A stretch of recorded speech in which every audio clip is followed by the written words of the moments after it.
So the car's now being brought under the control of the pace car, which has gone down the pit lane, and the drivers maintaining good positioning as they come up to Club Corner. Jonathan Kennard in the Pescarolo on pole position. Emmanuel Collard in the Pescarolo will be keen to get one on him as they come up to the start line. Lights go out and they're racing as they, in a lovely array of headlights, make their way down into Abbey for the first time, and into the lead it is Jonathan Kennard who's taken the lead as they come towards you for the first time, Alistair. Yes, wonderful sight as they turn into village for the first time, and we get a view of the sides of the cars. We can't see anything when they're coming head on towards us with the headlights, and it's Jonathan Kennard who leads from Emmanuel Collard. In third place is one of the Peugeots. We'll just pick up which one that is of the two. It's the number 8 car, Crichton Lendoudis, who's in third place, but Steve Tandy right behind him in the Lola as they go down to Brooklands. And Emmanuel Collard goes through on the inside and takes the lead as they went into Brooklands. So Emmanuel Collard now in the lead. Jonathan Kennard in second place. Wasn't going to get too aggressive about defending the place as Emmanuel Collard went for the inside line and with complete confidence took the lead. But I'm sure Jonathan Kennard is going to stick with him and try and ensure that if an opportunity presents itself when they start lapping, for example, he could possibly make his way back in front. So a 40-minute race it is, and when the leaders come back to you, they'll be in a different order. They are, yes, indeed. It's Collard who leads from Kennard, and the sheer speed of these cars, it takes your breath away. It's unbelievable, and the Peugeots come through, sandwiching the Steve Tandy Lola as they go down to the hangar straight once again, and then just behind them is the David Porter car. No, it's James Cottingham, in fact, sorry, the Dallara of James Cottingham, who's right behind them, so he's in the mix as well for that third place. Okay, so for the lead, it's Emmanuel Collard, who drove for Pescarolo when he won the European Le Mans Series, and will be coming through in a moment to complete the opening lap. Not really rushing away from Jonathan Kennard. Jonathan doesn't race that much these days, but keeps his hand in with driver coaching and so on, is doing a good job of hanging on there. So Collard and Kennard in the first two places, just under a second apart as they completed the lap. Crichton Lendoudis in the Peugeot number 8 in third place, then Steve Tandy in the Lola number 16 in fourth place. In fifth place is David Porter's Peugeot number 7. In sixth place is the number 6 car of James Cottingham in the Dallara, and behind James Cottingham we've got Christoph Dansenborg in the number 008 Lola Aston Martin. And Dansenborg looks like he's going to go past the James Cottingham car as they go down. In fact, he does get through as they disappear from my sight under the bridge, so a place up for Christoph Dansenborg. At the moment, suffering the same problem as you described, when you just see headlights coming towards you. You can't pick one out from another. It's only when the cars get the side view that you can then see which headlight belongs to which car. So Collard and Kennard lead by quite a margin amongst the GT cars. Aaron Scott going well, number 55, running in the invitation class in 11th place, the Ferrari. But ahead of him, I think we've got, no, they're all prototypes ahead of him, aren't they? So he is the leading GT car, number 55. And Christoph Dansenborg now is looking for the first of those Peugeots, having got past James Cottingham down the Wellington Straight last time, and they're on the hangar straight, so that might be a place that the Lola Aston can make another place up, the 008 car. Right, though the Morgan we see there, pick up on the screen, the Morgan Plus 8 car that raced at Le Mans many years ago. So Emmanuel Collard and Jonathan Kennard now have completed 2 laps, still running close to each other. And then the next few cars, you've got the leaders coming back towards you. Steve Tandy is now third. Steve Tandy up into third place ahead of Crichton Lendoudis, and Christoph Dansenborg ahead of James Cottingham for 6th. Yeah, leaders come through past us at Aintree. I'm afraid you spoke about the Morgan, and immediately you said that something went wrong and it's blowing out lots of smoke or steam. Oh dear, so sorry about that. Yeah, sorry to report that. But the Steve Tandy car now in third place, as you say. Christoph Dansenborg goes a wonderful run out of Aintree and gets past the first of the 2 Peugeots. So Dansenborg goes up to 4th place and starts charging after Steve Tandy. Right, ahead of David Porter then, Danson.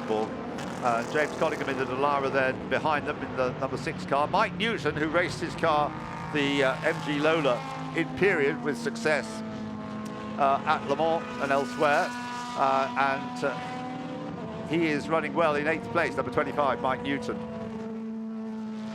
Running first in his class G2, P2. All the cars ahead of P1, LMP1 type cars, or P1 cars. Jonathan Kennard, last time around, set the fastest first sector, so he's not hanging about. Jonathan certainly pressing on and keeping the pressure on the much more experienced Emmanuel Collard. Coming towards the end of their 3rd lap. And the gap between them, just 1.1 seconds last time through. This time it's a little bit more, I suspect. Emmanuel Collard completes the lap, but Jonathan Kennard does the absolute best 3rd sector as well. So although Collard leads, Kennard in 2nd place, just 2 seconds behind, and putting in very quick lap times there, or sector times anyway. Steve Tandy, and number 16 is 3rd. 4th is Dansenborg, number 008. And that's in the other Lola Aston, or the Lola Aston. And Creton Landau is down to 5th place, and 6th is David Porter. The two Peugeots now 5th and 6th, Alistair. Yes, they are coming through the loop now, and just ahead of them, Christophe Dansberg is getting closer and closer to Steve Tandy as they go down the Wellington Straight and under the bridge. They just disappear away from me unbelievably quickly. They are so fast, these cars, and I think the light as well, the red lights at the back and the white lights at the front, sort of accentuate that. Change of place there as Keith Frieser gets past Mike Newton. Oh, he's done it by that time. Yes, he's swapped between me at Beckett's. Andrew?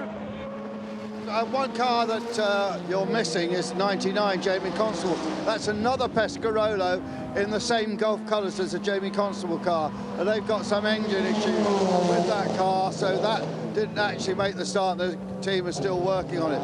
Just also on the David Porter Peugeot, remember we saw him in the car last year. He was telling me last night that when they first ran the car, they didn't realise that it was the car which had won the Sebring 12 hours, and it had to fit very small restrictors for that race, and they were still fitted to the car. They've changed the restrictors, and now it's got a lot more power than it had last year. And David says he's also really now starting to get to grips with it, because in the past, of course, he's raced one of these Pescarolos very successfully. That's right, yes, indeed. And at the moment, David Porter in 6th place, behind Crichton Lendaulis and the other Peugeot. They're running 5th and 6th. Collard to Kennard, 1.8 seconds that time through. And again, Jonathan Kennard putting in absolute best sector times, if not the fastest lap so far has been set by Emmanuel Collard at 1:49.786. Just looking down to the GT situation, we've got in the number 9 car, Sean Lynn with the Bentley, running in Class G2. That's in 12th place, ahead of the Ferrari number 55 of Aaron Scott, being driven by Aaron Scott with Arwin Williams, the Ferrari 458 GT3. And a couple of Aston Martins just passing me here, having a little battle lower down the order.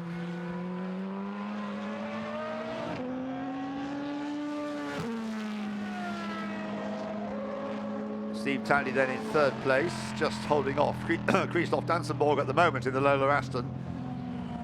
And then Crichton Lendaulis, David Porter have swapped places. Lendaulis now ahead of David Porter. They were like that before, weren't they? Lendaulis ahead of Porter, with James Cottingham in the Dallara in 7th place. Keith Frieser is 8th, Mike Newton 9th, and in 10th place, number 46, Mark Higson's Orica, same as Keith Frieser's car.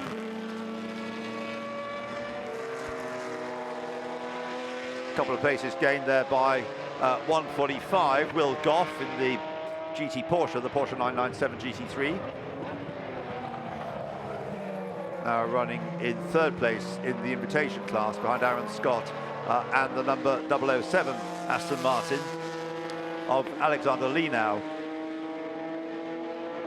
I know what you mean about the speed of the cars, Alice. So you just look up and the car flashing by and you think, gosh, They are amazingly quick. They're unbelievable, yes, and they're well amongst the back markers now, just passing Steve Soper in the BMW in obviously a much slower car, and Steve going very well indeed, just now being passed by the second-placed Jonathan Kennard. Yes, in the GT classes, the GT1 class is being led by Max Girardo, number 65, with the Ferrari 550. And then the GT2 class is being led by car 52, which is Stefan Jocher with the Porsche 996, who is running in 17th place and is some 3 seconds ahead of the number 95 car, which is being driven by the British driver Ollie Hancock, the TVR T400. Up front, each lap now, Emmanuel Collard is edging away from Jonathan Kennard by fractions of a second. And up into third place has gone Christoph Dansenborg now. 008 is third. Steve Tandy down to fourth. There's the number 7 car, David Porter's Peugeot, on screen. Heading up towards to you, Aston. Yes, those two Peugeots whistling by, almost silent as they come through. Reminds me very much of watching those at Le Mans. Very strange feeling at night when they go by and the lights go by, but you can't hear the car. Well, this is very much Le Mans comes to Silverstone, isn't it, now, as you get the effect of the lights, whether it's looking out of the window, looking at the side of the track, or looking at the TV monitor. So Collard and Kennard are through. The gaps come down again, but it might be an effect of traffic, although in fact Jonathan has just done the absolute best final sector on the previous lap, so the gap's down to 1.7 seconds. So I'd say it was less than that, Ian, at the loop. It's closed right up. Whether that's traffic or whether Collard made a mistake. Well, it can't just be traffic, because as I say, Jonathan Kennard did the absolute best third sector. And now on this lap, he's done the absolute best first sector. So it is Jonathan Kennard getting on with it. Traffic will play a part inevitably, because there's so much to varying speeds. So Emmanuel Collard still leading in the number 116 Pescarolo. But there's no doubt about the pace of Jonathan Kennard in the number 116 Pescarolo, in the number 10 Pescarolo, I mean.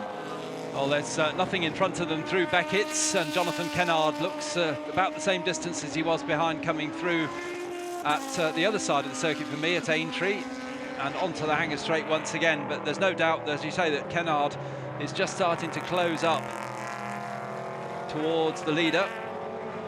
Here they come into Stowe Corner.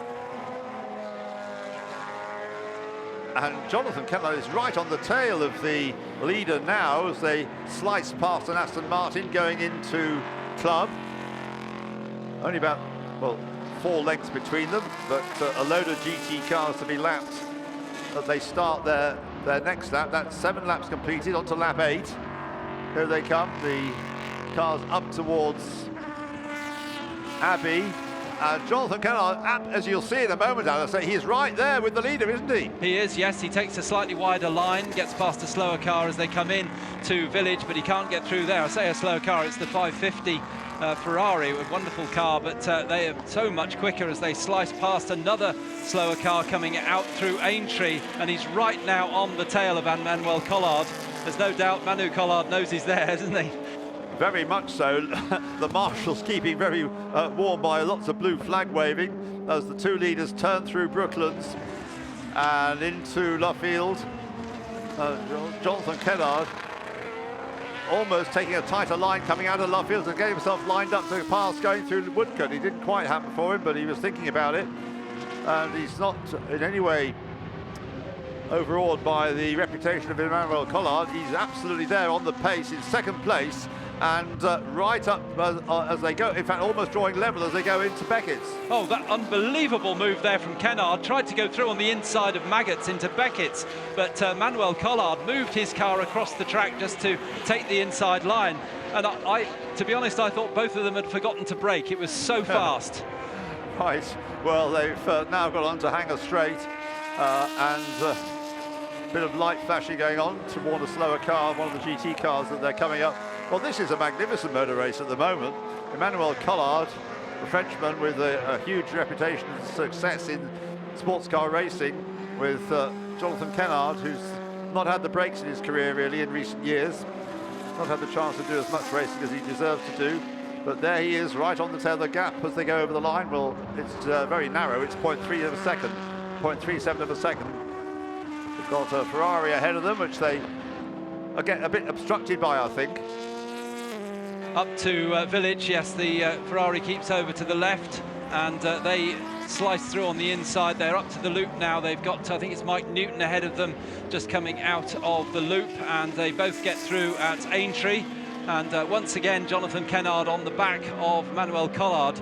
He does this, doesn't he, Jonathan Kennard? He sort of turns up, has a race, and absolute stormer. Yeah, the last time we saw him, he did it in a Formula One race, in a historic Formula One race.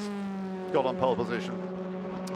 But the promise of qualifying didn't really last into the race. But here we've got absolutely the pace from qualifying being sustained in the race. Emmanuel Collard is no slouch. He's got a tremendous record in sports car racing. And he's got Jonathan Kennard breathing down his neck all the way. Andrew? Yeah, of course, Collard finished second overall on the wall for Pescarolo, and he also had a third, which was actually in this car. But the other car, which is really harrying him now with Collard, I think that was the last one of the very last Pescarolos that was built. But it's actually running in the colours of Oak Racing. Jack Nicolay, you know, who owns Oak Racing, which is Ligier, of course. They build all those Ligiers now. He, of course, took over the Pescarolo organisation and acquired this car during that takeover, I believe. But so I don't think they're exactly the same spec, these two cars, but running, of course, the Judd engines, screaming by. I just love the sound of the Judd. Sounds absolutely great. It does sound great, doesn't it? And a total difference to the Peugeots with that sort of diesel rumble that comes by. But yes, that's the history of the Kennard car. But this boy, you know, he's very unlucky in his career. He was really going places in sports car racing, and sometimes he just, you know, he just made the wrong, or didn't make the right phone call, basically. Well, he's not holding back in his attempts to pass the leader, as you can see, Alistair. Yes, he had a very good stab there at Village, trying to get through on the inside. He's got a better run out of Aintree, and he's closing on Collard. Will he have a go down at Brooklands? Well, at the moment I can see two pairs of headlights, one behind the other, but as they come into the corner, they're still, one behind the other, rather than side-by-side stuff. Now through Luffield for the 10th time. More light flashing from Manuel Collard. I mean, that of course is a factor, that as long as the lapped cars are aware of the fact there's not one but two cars to lap, then Emmanuel, and we've got a bit of a problem there for, you'll see the gaps opened up a little bit as they lapped. You identify the car for me when it gets there. The car that they've just lapped, Alistair, was held up Jonathan Kennard a little bit. Yes, that was the Keith Frieser car. But they've both got through now, but as you say, the gap has opened out to as much as it's been for a few laps. Right, pit window now open. It's a shame they're going to have to make a pit stop, actually, because this could go on all night. Obviously, they've got to stop at some point, and the rules require that they stop. The pit window is now open. And Jonathan Kennard will be handing over to Mike Cantillon, perhaps, or perhaps Mike will decide. No, I'm quite happy to leave it as is. So Manuel Collard into the pits now. The pit stop coming up for the leader. But I think Jonathan Kennard has stayed out, hasn't he? No, he's coming as well. No, Mike, Jonathan Kennard has carried on. Yeah, so Jonathan Kennard stays out. Emmanuel Collard is in the pits. And we're still waiting for the third place car to come through, actually. Christoph Dansenborg so far ahead with the two leaders. And then Steve Tandy in fourth place, number 16. Crichton Lendowd is still fifth, number 8, Peugeot. Sixth, the number 6, Dallara of James Cottingham. There's the Bentley in the pits, number 9. You can see on the screen, Sean Lynn. Car that won Le Mans a good few years ago now, of course. That particular car won the Sebring 12 Hours. That Bentley. That Bentley, and Yeah. it's the only one in private hands. The other 3 owned by the factory. Right, pretty busy pit lane at the moment. Andrew? Well, that's exactly what I was going to say. Just looking at Emanuele Collard stopped at the moment. That car, Ian, is being run by JMB. Do you remember the JMB team that Lamar used to run lots of Ferraris very well? They now just concentrate on classics, and they're running this particular car. So it's an all-French team here. Yeah. And must be frustrating for Collard to just sit there. These cars, a lot of classic cars tend to run on special rubber made by Avon and so on, but these Pescarolas are running on pucker Michelin tyres, sort of tyres that we use at Le Mans right to this day. Right, so Jonathan Kennard stays out. Emanuele Collard, as you say, just sitting there. Jonathan's gone through on another lap. Now having to plough his own furrow past the slower cars. But he's just done the new fastest lap of the race, Jonathan Kennard, at 1:48.793. Emanuele Collard's best lap at 1:49.786. So about a second quicker now that he doesn't have Emanuele ahead of him. Just passing you, Alistair. Yes, making his way through yet more traffic. But I did wonder whether Jonathan would stay out a few laps to try and open up a gap. What do they call it these days? The overcut or something? Well, you can overcut or undercut. There's all kinds of one or cutting the other. Go on, yes. Yeah. Anyway, he leads by 25 seconds now from now stopping. Christoph Dansenberg has brought the Lola Aston in, number 008, so that's in the pits, making its mandatory stop. Steve Tandy has stayed out for the time being. And also yet to stop is James Cottingham in the number 6. In the number 6 Dallara. There on the screen you can see the number 20 Hillbeam of Pierre Bruno, a car that dates back to the turn of the century, almost 2001. Well, the pit window remains open. I would have thought that Jonathan Kendall will be coming in, probably coming in this time.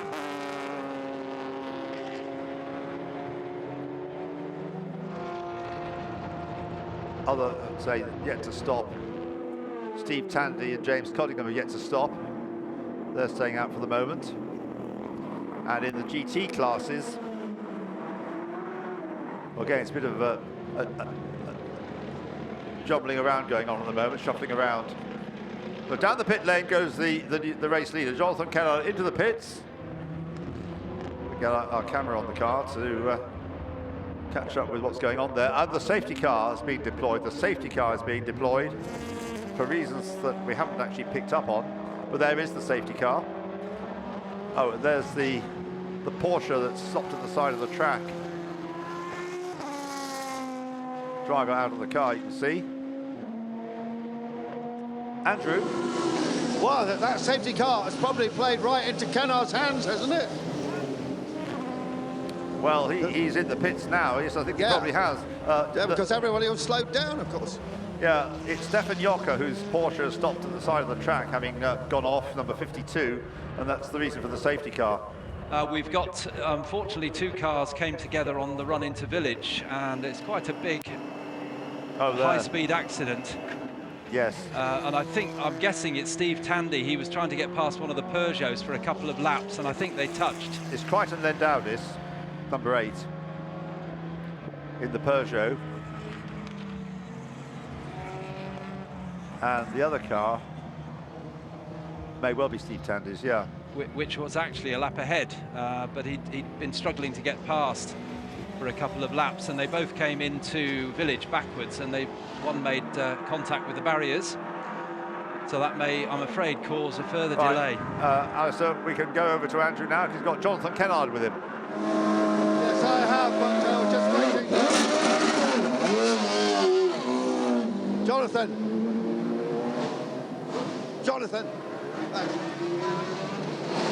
Well, that's absolutely phenomenal job. You were really harrying Collard there. Oh, it was so much fun. I mean, we're having a really clean battle with 2 great cars. It was a real... Collard's just gone off. Okay, so that helps us a bit. But it was a wonderful battle. I loved every minute. And just hope Mike can bring it home now. Do you know if the spec of the two cars are similar? He's got about 100 brake horsepower more. I see, right. V10, we got a V8. Oh, right, OK, that clarifies that. Thanks very much for that. OK, that's interesting. OK, so the car that I said, number 8, is yes, Crichton Lendoudis is one of the cars involved, I think. And I think that's him walking away from the car. Well, the other one's a Pescarolo, and that's further on towards the end of the straight at Village. Emmanuel Collard is the other driver, yeah, as Andrew just said, he's the one that's gone off as well. So we've got, so now Crichton Lendoudis making his views known. Emmanuel Collard responding appropriately, but it does mean that Mike Cantillon now has a lead, which he should be able to preserve to the end, because he's not slow. The order will clarify itself next time through. I think at the moment all we can say is that the number 10 car leads, but it's in the pits, or has been in the pits. It's not yet rejoined, or it's on its out lap actually. So we'll take stock. Well, we've got this safety car situation. We'll take stock of the order once all the cars have gone through behind the safety car. So through has gone Mike Cantillon. 13 laps he's completed, with, well, most of them by Jonathan Kennard so far, in the number 10 Pescarolo. And second place, somewhere down the queue, could be Steve Tandy.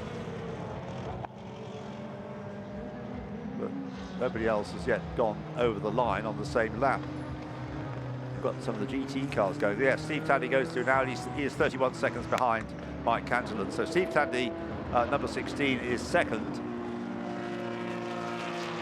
And Christoph Dansenborg is 6 seconds behind Steve Tandy in the number 008 Lola Aston Martin.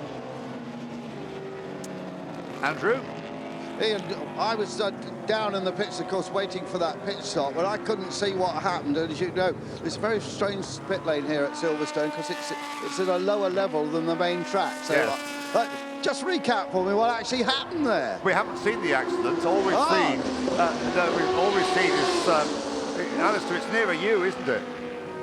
Yes, I only caught the end of it, but it obviously happened on the exit of Farm, and the two drivers had a misunderstanding, shall we say, and they ended up both spinning to the outside of the track on the run to Village across that very wide apron there. And so Alistair, this was Collard after he'd come back after his pit stop, yes. Was it? Yes. Correct, yes, and he was lapping Crichton Lendoudis. Yeah, OK, and they tangled.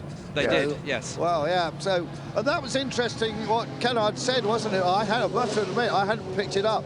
The Collard car's got the Judd V10 in it, yeah. And the Kennard car's got the earlier Judd V8 motor. So he said 100 horsepower, but I suspect it's even more than that, the difference. Yeah, he's a rather understated character, Jonathan Kennard, isn't he? He doesn't sell himself as well as he could. That was a very impressive stint that he put in. Anyway, so there's half a minute between now Mike Cantillon in the car and Steve Tandy in second place, and of course they're behind the safety car as well.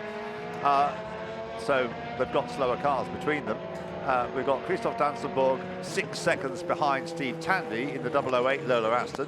In fourth place is the Dallara of James Cottingham, and he is 28 seconds behind Dansenborg. In fifth place, it should be David Porter. He's not yet come through in the number 7 Peugeot, but I think he is circulating, but he's not gone through this time. Number 7, David Porter, in fifth place. In sixth place, in the Bentley, is Sean Lynn, number 9. In seventh place is number 24, Mike Furness's Courage. In eighth place, number 46, is Mark Hickson with the Orica. In ninth place, the other Orica, number 45, of Keith Freezer. In 10th place is 65, Max Girardo's Ferrari 550, which is the leading GT car, a GT1 car. In 11th place, well, it's on the screen as Lendoudis and Collard, but of course they're no longer circulating. So the next car up looks as though it could be, but it is, yes, now ticking up as they go through. Number 34, Francois Porodo with the Porsche Spider. And Andrew, you're amongst Peugeots, I believe. Yeah, well, I've got Bob Berridge with me, you know, who's been running these. But Bob is just talking, I think, on the walkie-talkie at the moment. No, he's on the phone, actually. Maybe he's ordering some more parts for Kieran's car. And I was just hoping to get him and to see if I can get him to tell you all about how he acquired these Peugeots. Bob, we've got to congratulate you on bringing these Peugeots out of hibernation, as it were, buying from the factory and then running them so well. Thank you very much, but, you know, it's a sad state of affairs. You know, pro drivers, professional pro drivers, racing against gentleman drivers and taking them out. This incident we've just seen. Yes, exactly. Yeah. So, obviously that's something we can discuss later. What's the history of you getting these Peugeots? You found out they were for sale and you went in there as a great businessman you are and bid for them? Yeah, we bought 7. Yeah. 7? Yeah. And you're running 2, and you told me earlier you're hoping to run a couple more later. Yeah, we're getting 2 or 3 more ready next year. Well, that's absolutely excellent. And what about you getting in one, Bob? Because you're a pretty quick racing driver. Oh, I think I've had my day in the sun. Have you really? That's sad to say. Well, it's a great effort. We love seeing them. Thanks very much. Okay, thank you. A bit down in a bit glum at the moment, I think, Bob, understandably perhaps, with one of his cars not too healthy now, and repair work needed. But if you got 7 of them, you've probably got a load of spare parts when you bought them as well. Well, how's the time getting on as it ticks away? We've got 8.5 minutes to go to the checkered flag.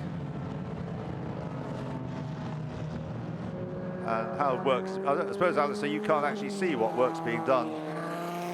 Well, the Peugeot's been taken away, and we've just got the arrival of the second recovery vehicle now to pick up the Pescarolo. But the Peugeot's already on its way back to the paddock. Right. But they had to send for a second vehicle, obviously, from another location, which has just arrived. But it's got to cross the track, so where is the train at the moment? Behind me, so they should be able to give it clearance to cross the track, I would have thought. Yeah, the train's just coming on to Hanger Straight. Yeah, the recovery crew obviously waiting for the clearance to cross the live track. Not something that's done lightly. But the Pescarolo is almost in the corner where the barriers separate the track from the exit of Aintree, so it travelled a very long way. Right, well, on the screen, all you can see is a great blare of light. Moving pretty slowly, I suppose, because the hope is that we can get the car, the other car moved so that the race can resume before time is up. 7 minutes on the clock still. Just talking about the GT category as I was when we went. Max Girardo is the leading GT driver in the Ferrari 550 in 10th place.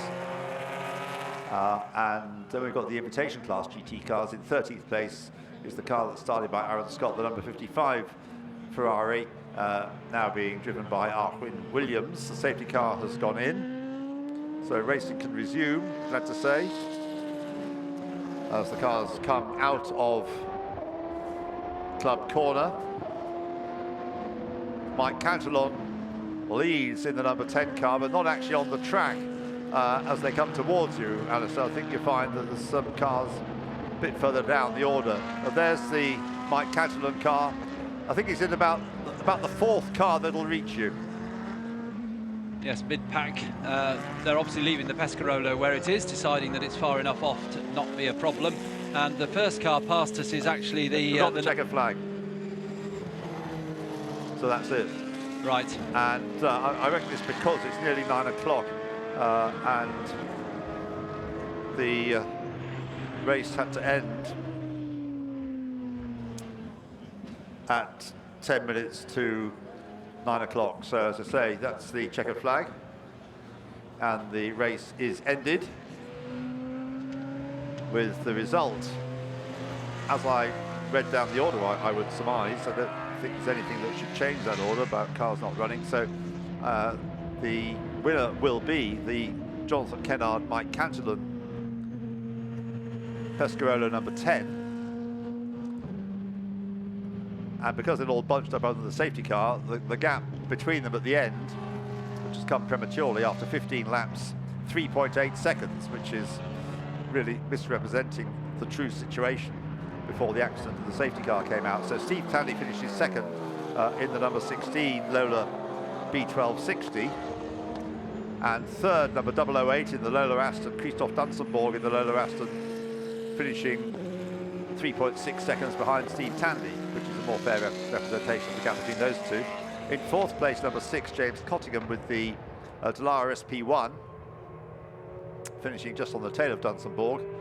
And then in fifth place, having done only 14 laps and not coming through that last time, number 7, the Peugeot of David Porter. I think he will end up being classified in fifth place. And in sixth place, number 9, Sean Lynn with the Bentley.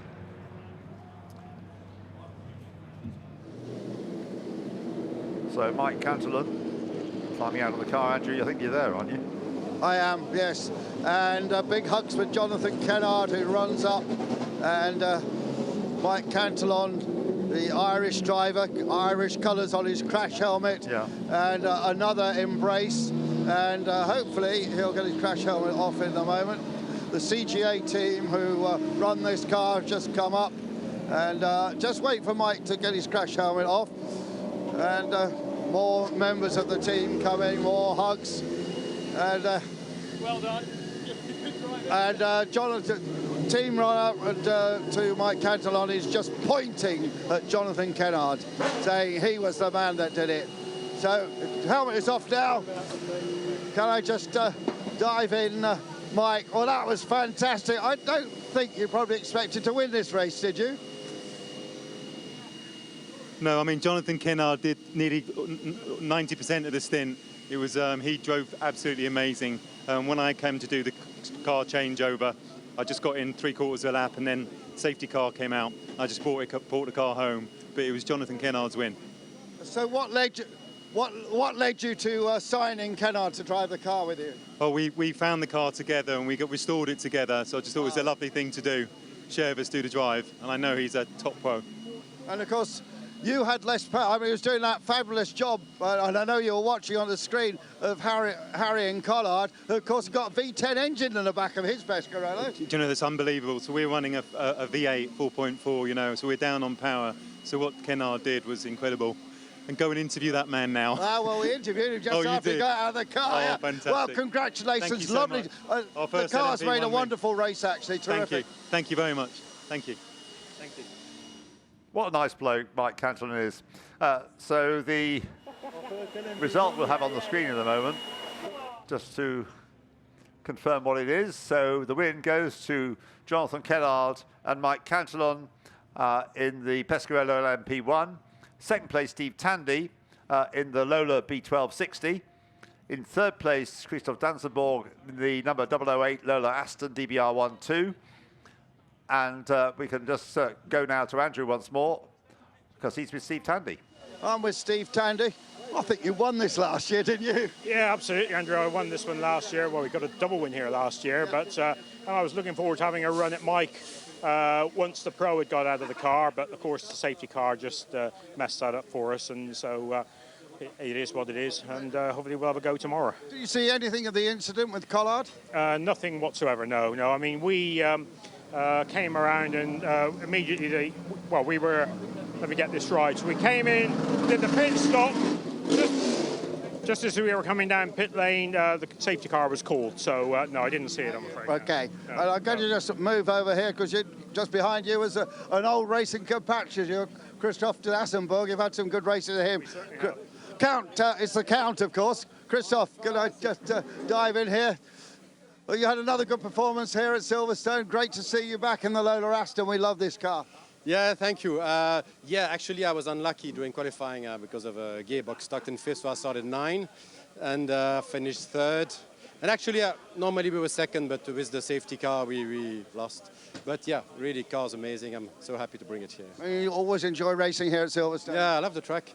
You know, I love Spa, of course, it's my home track, but I'd say Silverstone is comparable with the fast curves, ground effect working well. I love the track. Yeah. Well done, congratulations. That's Count Christoph de Assenburg. Do you know what? He's a director of Interbrew, you know, that's Stella Artois and all that. So he's a beer baron. Like the way I said that, Andrew. The podium for our final race of the Saturday here at the Silverstone Classic, which is for the Aston Martin Trophy for the Masters Endurance Legends. 2 podiums coming up, one for the overall top 3, the prototype class, and then for the overall top 3 in the GT class as well. We'll press on first of all with the overall top 3, the prototype class, and we'll get the drivers onto the podium in reverse order. And we start off with 3rd place, car number 008 for Christoph Danzenberg. Congratulations. Christoph makes his way with a big cheer onto the podium at the far end, sir. Well done, congratulations. In 2nd place, number 16, Steve Tandy. Well done, Steve, congratulations. Onto step number 2 of the podium, and then onto the top step of the podium, car number 10, Mike Cantonon and Jonathan Kennard. Congratulations, well done to them. Big cheer from the crowd. And now we'll hand out the silverware. And to do that, I'm delighted to say that from Aston Martin Heritage Racing, we have Frédéric Dormé to make the presentations. Frédéric, to the far end, first of all, if you would, to our 3rd place car, car number 008, Christoph Danzenberg, and about to receive his 3rd place trophy. Well done, congratulations. Down to this end, if you would, please, Frédéric, and that's to number 16, Steve Tandy, who gets his Masters cap and his 2nd place trophy as well. That's in hand, and Steve holds it up to the crowd. And then to our winners in car number 10, the Pescarolo, to Mike Cantonon and Jonathan Kennard on the top step of the podium. Handshakes first of all, and then, worth waiting for, Jonathan lifts up the winner's trophy, but they're not properly dressed yet because we have winners' garlands for Jonathan and for Mike. So Frédéric does the business with the garlands around the neck of our winners, everybody. The overall winners and the winners of the prototype class for Mike Cantonon and Jonathan Kennard in the Pescarolo. The flashlights go. And then all the drivers will get together on the top step of the podium. Before you run away, Steve Tandy. And we'll have a photograph of all of you together on the podium. We've heard from the drivers with Andrew down in pit lane, and so therefore we will press on immediately with our next podium for the GT class. So well done to all of our drivers, in particular our winners Mike Cantonon and Jonathan Kennard on the top step of the podium. And now we dress the podium for the GT class, and all of them single drivers. And once again, we'll get the drivers onto the podium in reverse order, starting with 3rd place, number 93, Colin Sota. Congratulations, Colin. Makes his way to the far end of the podium to step number 3. In 2nd place, number 60, Steve Soper. Well done, congratulations. Makes his way through the crowd. He's had a busy day as Steve, and makes his way onto the 2nd step of the podium. Well done, Steve. And then to our winner in car number 65. Well done to Massimiliano Garrado. Congratulations. Delighted he is as he jumps onto the top step of the podium. And now once again, Frédéric, if you'd like to do the honours with the awards. First of all, at the far end to our 3rd place driver, to Colin Sota, and he receives the 3rd place trophy, smiles with the trophy for the cameras, click away. Then to Steve Soper on the 2nd step of the podium, pops his podium cap on, looks very smart indeed, Steve. And then to our winner, Massimiliano Garrado on the top step of the podium, who is absolutely delighted with this to finish off our Super Saturday here at the Silverstone Classic. All of them posed on their respective steps. Look at that. You couldn't get a better picture to finish our Saturday of racing, day 1 of racing here for the Silverstone Classic. And as the drivers bunch up together, that's a wonderful scene to bring to a conclusion our Saturday's racing. And we'll do it all again tomorrow for the Silverstone Classic.